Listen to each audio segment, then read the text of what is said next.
Something strange happened in Detroit on a Wednesday morning in July, and almost nobody caught it in real time. The Red Wings put out a press release. Steve Yzerman, the man who once wore the winged wheel as captain, who won 3 Stanley Cups in that jersey, who came home in 2019 to fix the franchise he loved, was no longer the general manager. The team called it a transition. They said he was moving into a new role. Senior advisor to the governor and chief executive officer, Chris Ilitch. The wording was warm, grateful, almost tender. Ilitch talked about how much Yzerman's contributions meant to the franchise, how his commitment could never be measured in words. And if you only read the headline, you'd think this was a legend gracefully stepping back after a long and honorable run. But fans noticed something very strange almost immediately, because this wasn't the first time this exact sentence had been written about this exact man. Rewind to September of 2018, Tampa Bay, Florida. Steve Yzerman is the general manager of the Lightning, and just 2 days before training camp opens, he steps aside. The team announces he's moving into a senior advisor role. His longtime assistant, a younger executive who'd been groomed under him for years, takes over as general manager instead. Yzerman says all the right things about wanting more time with his family. He says he's 100% committed to the team for the year ahead, and then quietly, without much fanfare, he leaves the organization for good less than a year later. Now hold that memory next to what just happened in Detroit. The same title, senior advisor, the same vague framing about family, gratitude, and legacy.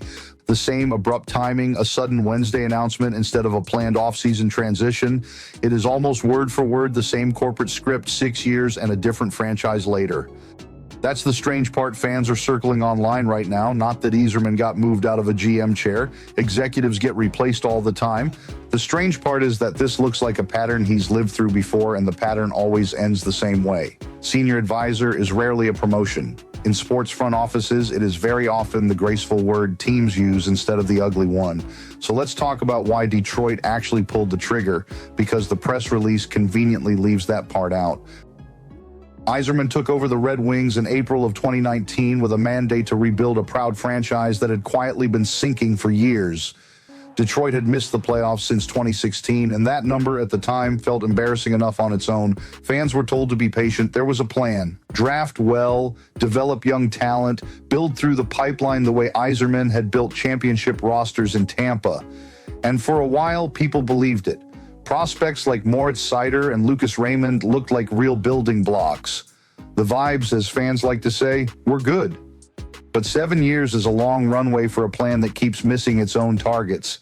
And this past season didn't just miss the playoffs, it did something worse. It teased hope and then collapsed. Detroit started 32-16, a record that had fans genuinely believing the drought was finally over. Then the wheels came off in the final stretch, 9 wins in their last 26 games, a complete second-half disappearance, the kind of collapse that makes a fan base stop asking, when will this get better, and start asking whether anyone in that building actually knows what they're doing anymore. That finish pushed the Red Wings' playoff drought to 10 straight seasons, 10, the longest active drought in the entire National Hockey League. For a franchise that made the playoffs 25 years in a row before this stretch began, that number isn't just disappointing, it's humiliating. It's the kind of number that makes ownership stop trusting the plan, no matter who built it and no matter how many Stanley Cups that person's name is attached to. And that brings us to the part of this story that turns a front office shakeup into something much bigger. Dylan Larkin. Larkin is the captain of this team. He has spent his entire career in Detroit wearing the letter through some of the franchise's hardest years, absorbing losses that would have broken a lesser competitor's spirit. In June, Larkin did something that sent shockwaves through Hockeytown. He requested a trade, publicly. The captain of the Detroit Red Wings, the face of this rebuild, told the organization he wanted out. Reports at the time pointed to a strained relationship between Larkin and Yzerman as one of the driving reasons. Not just frustration with losing, but a breakdown in trust between the captain and the man running the front office. When that story broke, it read like a subplot. A tense contract disagreement or a leadership rift that would probably get patched up quietly over the summer the way these things usually do. Except it didn't get patched up. It got followed a few weeks later by Yzerman's removal. Ownership didn't frame this as a simple coaching change or a minor front office tweak. Chris Ilitch's statement was surprisingly blunt for a man usually associated with careful public relations language. He said in almost so many words that the Red Wings are not where the organization and its fans expect them to be. That is not the language of a graceful goodbye. That is the language of a verdict. Think about what that means when you put the timeline together. The captain publicly asks out because of friction with the general manager. Weeks later, that same general manager is stripped of his title. The team says nothing officially connecting the two events. But fans don't need an official statement to draw a line between two dots sitting that close together. This is where the senior advisor pattern becomes impossible to ignore. Because if Detroit's plan was simply to keep Yzerman around in some meaningful, hands-on capacity, they wouldn't need Tampa's old script to describe it. The fact that the exact same soft landing language reappeared 6 years after the first time it worked suggests this is less an evolution of Yzerman's role and more a rerun of how his career quietly ends chapters. Powerful enough to leave with dignity, public enough to save face, but overall the same no matter how the release is worded. If you're new to this channel, we cover stories like this every single week, the trades, the front office chaos, and the sagas nobody else is connecting the dots on, so consider subscribing so you don't miss the next one. Now here's the part that genuinely surprised people watching from outside Detroit.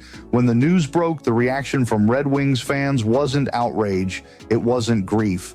For a franchise legend, someone who spent 22 years wearing the jersey as a player and 7 more trying to rebuild it as an executive, you might expect fans to be furious at ownership or heartbroken at the ending. Instead, across social media, the dominant emotion was something closer to relief. One fan wrote that they felt hope for the first time in years. Comments compared the muted, almost celebratory tone of this exit to the excited, hopeful comments people left back in 2019 when Yzerman was first hired. The gap between those two reactions, the joy of the hiring versus the quiet exhale of the firing, tells you everything about how those 7 years actually felt to live through as a fan. That gap is the real strange thing here. Not a hidden scandal, not a secret, just a franchise legend whose return was supposed to be a storybook ending and instead became a slow, grinding disappointment that fans were desperate to see end, dressed up in language soft enough that nobody in the building had to say the word fired out loud. Local media picked up on the same discomfort. Columnists who cover the team closely wrote that Yzerman had simply failed to adapt to a rapidly changing league and that patience, even for a legend, eventually runs out. That's a brutal thing to write about a franchise icon, but it captures exactly what the fan reaction already told us. This wasn't a betrayal. It was an ending everyone could see coming, dressed up just enough to let both sides walk away with something resembling dignity. So where does this actually leave the Red Wings? Ilitch is now personally leading the search for a new head of hockey operations with a committee that includes Ilitch Sports and Entertainment President Ryan Gustafson. Both internal and external candidates are reportedly being considered, and names like former Red Wings player and current front office member Chris Draper have already surfaced as early possibilities. Yzerman, in the short term, is staying on to help manage the day-to-day of hockey operations until a successor is officially named, which is its own strange wrinkle. The man who was just removed is temporarily still running the department that removed him, and hanging over all of it is the Larkin situation, still unresolved. A new general manager inherits not just a rebuild that stalled, but a captain who already tried to leave once under the previous regime. Whoever takes this job will have to decide almost immediately whether to try to repair that relationship from scratch or accept that the trade request that started this entire chain of events might still end exactly where it began, with Larkin in a different jersey by the time next season opens. There's also the matter of timing that makes this whole situation even messier than it looks on paper. This didn't happen in the quiet stretch of the offseason when franchises usually handle their front office business. The entry draft had already passed. Free agency had already opened. Rosters around the league were already being filled out. Hiring a new head of hockey operations in the middle of July instead of in April or May, when this kind of change normally happens, tells you that ownership wasn't working from a calm, pre-planned exit strategy. They were reacting. Something forced their hand faster than a normal transition would have required, and the timeline lines up almost perfectly with Larkin's trade request becoming public. because that's the uncomfortable truth sitting underneath this whole story. Yzerman didn't get removed because of one bad season. He got removed because ownership looked at 10 years without a playoff appearance, a captain trying to walk out the door, and a plan that kept promising results just one more year away, and decided the pattern had to be broken somewhere. The senior advisor title was supposed to make that decision feel gentle. Instead, for anyone who remembered Tampa Bay in 2018, it made the whole thing feel disturbingly familiar. The same words, the same soft landing, the same quiet ending to a chapter that started with so much promise. Hockeytown wanted a hero's homecoming. What it got 7 years later was a rerun of an exit it had already watched happen somewhere else in a different city under a different name, but with the exact same title waiting for him on the other side.